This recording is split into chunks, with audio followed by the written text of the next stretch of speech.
Today we're going to look at Mersenne numbers. Numbers of the form 2 to the power of n minus 1. Some of you might know what Mersenne numbers are good for, some of you might not. But I'll say about 90 to 95% of you will not know what this formula has to do with the partial sum of a geometric series. If you're interested to find out more, stick around because we are not shying away from the mathematics. Hello and welcome. First of all, who is Mersenne? Now, if you do a quick Google search, you'll find this guy, Mersenne. You might want to take note that he existed quite a while ago. He died 1648, so that's about 370 or 380 years ago. So why are we interested in him? So it turns out Mersenne numbers are the best method that we know to generate large prime numbers. In fact, largest prime number even up to today, this month, January 2022, is 2 to the power of 82 million something something, and then minus 1. That is a Mersenne prime. And why do I say it's the best method? So if you look at the top 10 largest prime numbers that humankind has endeavored till date, 9 out of 10 of them are Mersenne primes. So what are we doing today? We are not finding primes actually. We're going to do the opposite. So first of all, let's take a look at how we can make use of this formula. There's only one thing you can change, and that is the number n over here. So say if you put in a prime number, okay, it turns out the entire Mersenne number could be a prime, it could be a composite. There's no way of knowing what it is. You have to actually check. Okay, but if you put in a composite number, okay, then you are going to get a composite number 100% of the time. Okay, so you might be thinking, how can you say for sure there are like infinite numbers to test, you know? So there's a very clever proof that shows that this will always be true. Okay, so maybe an example will help. So I claim that this number 2 to the 51 minus 1 is composite. By the way, 51 looks like it's prime, but it's not. 51 is a composite number. It's 3 times 17. So I claim that this entire Mersenne number is composite. It can be written as x times y, where x and y are not equals to 1. Oops, looks like I reached the edge of the paper. Maybe I should write it here. X and y is not equals to 1. Why is it not equals to 1? Because if it's equals to 1, for example, if I have a composite number and I write it as 1 times 6, that is not very meaningful in showing that it's a composite number, because prime numbers can do this as well, be written as a product of 1 and itself. What I'm more interested in are, whole numbers that multiply each other, they are not 1 or the number itself, or basically both of them, neither of them can be 1. Okay, so I'm going to show that this is true. In fact, here's a cool party trick, right? You can actually do this. I know this is going to be 7 times some whole number. Okay, this Mersenne number over here is 7 times something, or 2 to the power of 17 minus 1 times something.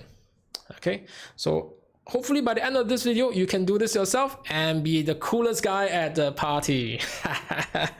Okay, so next, for those of you who are not familiar with a geometric series, this is what it looks like. Ignore the second line, just look at the first line over here. A geometric series is basically adding up, it's just a series of terms where we have some starting value and then we keep multiplying the same number to that starting value. Okay, and if we add them all up, that's what we call a sum, a partial sum.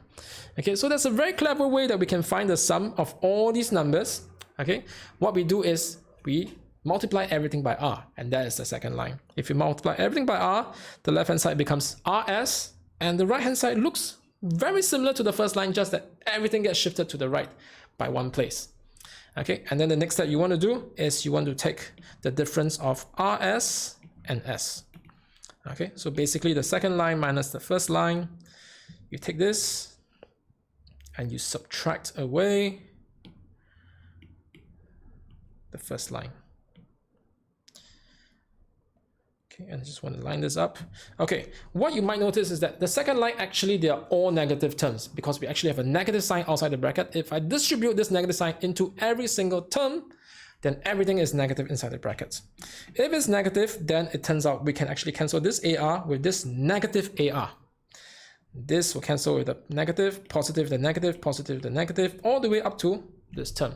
Very, very nice, because now what we have left is just two terms, right? From a long series of like n plus 1 terms, it just becomes 2, which is very, very elegant. Now what we have left is a positive a times r to the n plus 1 and a negative a, okay? And this is the left hand side. So what usually happens next is we are going to make s the subject of the formula, because after all, we are interested in the sum. But over here, I'm not going to do that. I'm actually going to divide both sides by a.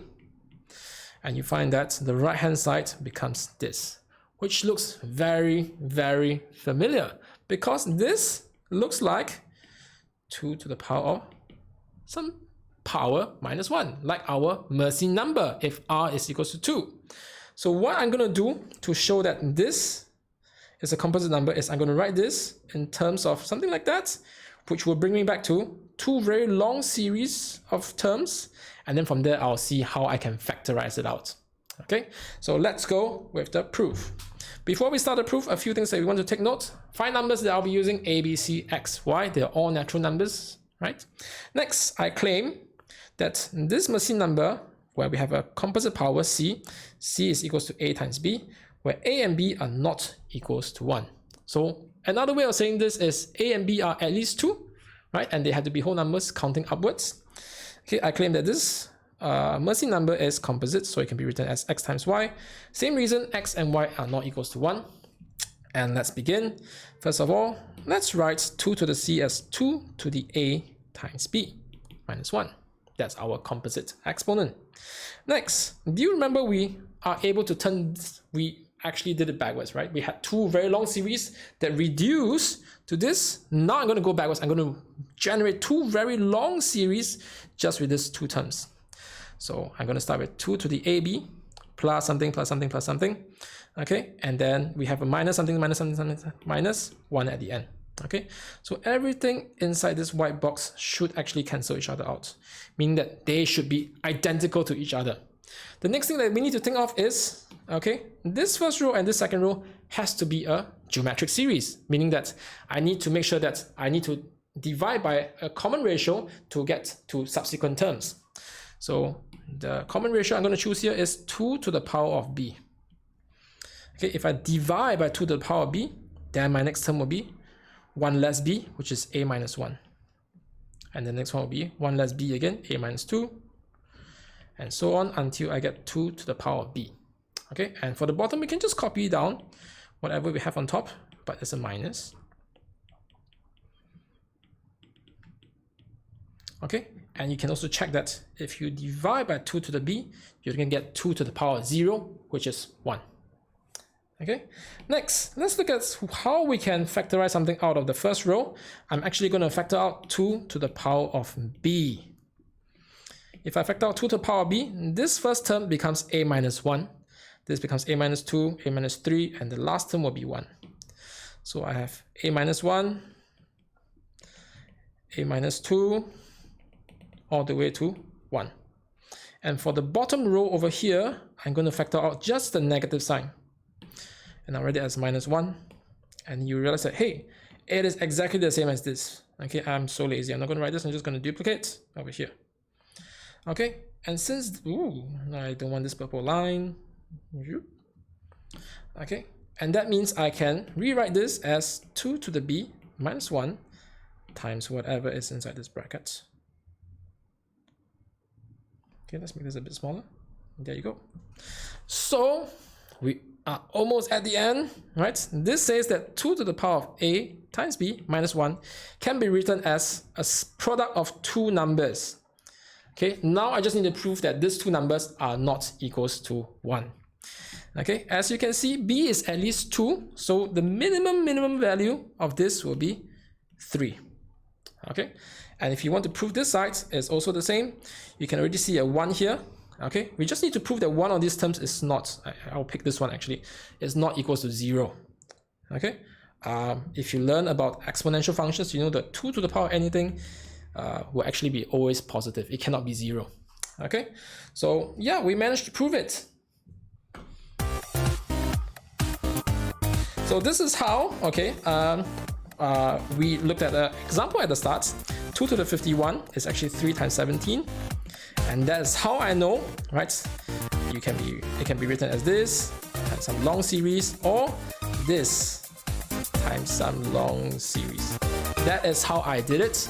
That is, now that you understand, maybe it's not so magical after all. I need to maybe lower myself so you can see the results. Yeah.